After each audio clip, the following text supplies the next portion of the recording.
پاکستان اور افغان طالبان کسی دور میں ایک دوسرے کے قریبی ساتھی اور آج ایک دوسرے کے مد مقابل۔ ایک واقعہ جس نے طالبان کو جنم دیا اور پاکستان کو طالبان کی ضرورت کیوں محسوس ہوئی۔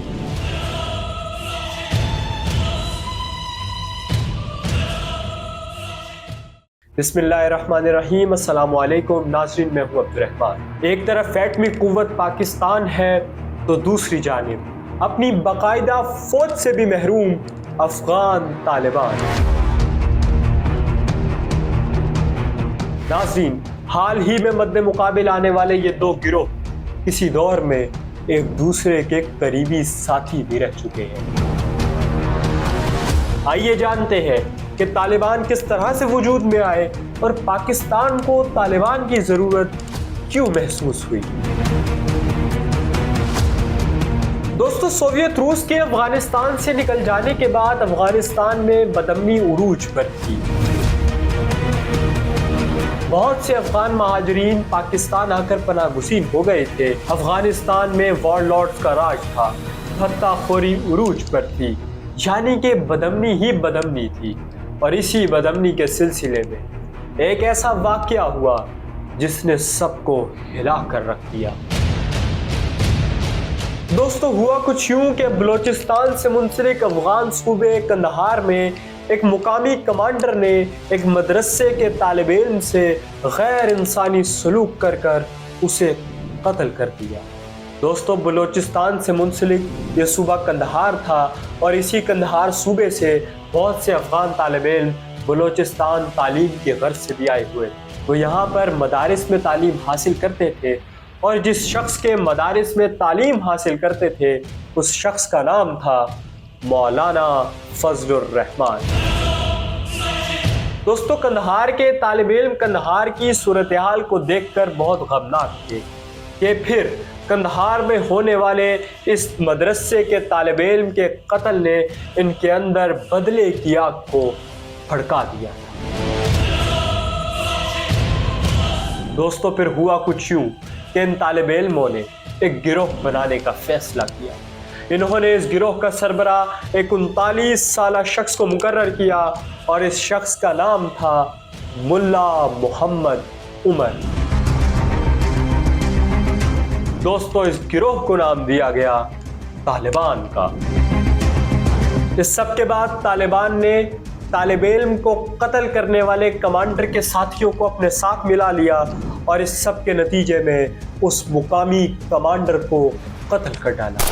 دوستو، یہ تھا وہ وقت جب افغانستان میں افغانیوں کا مسیحا طالبان کو سمجھا جا رہا تھا،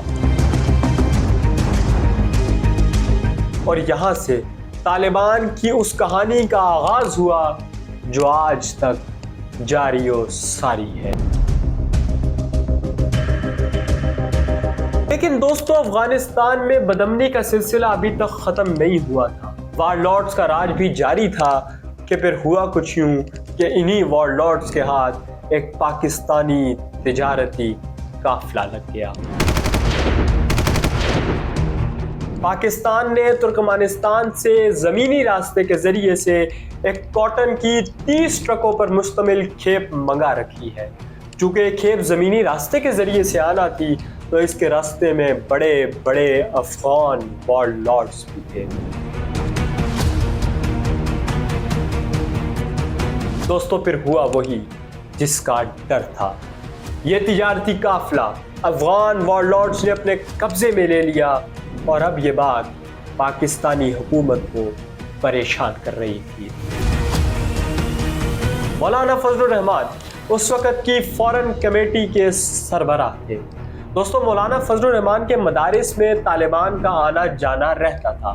جیسا کہ میں آپ کو بتا چکا ہوں کہ وہی طالب علم جو مولانا کے مدرسے میں تعلیم حاصل کرتے تھے انہوں نے ہی طالبان کو جنم بخشا تھا۔ مولانا فضل الرحمان نے اس سب سے آگاہ کیا اس وقت کے وزیر داخلہ نصیر اللہ بابر کو، اور پھر پاکستان اور طالبان کا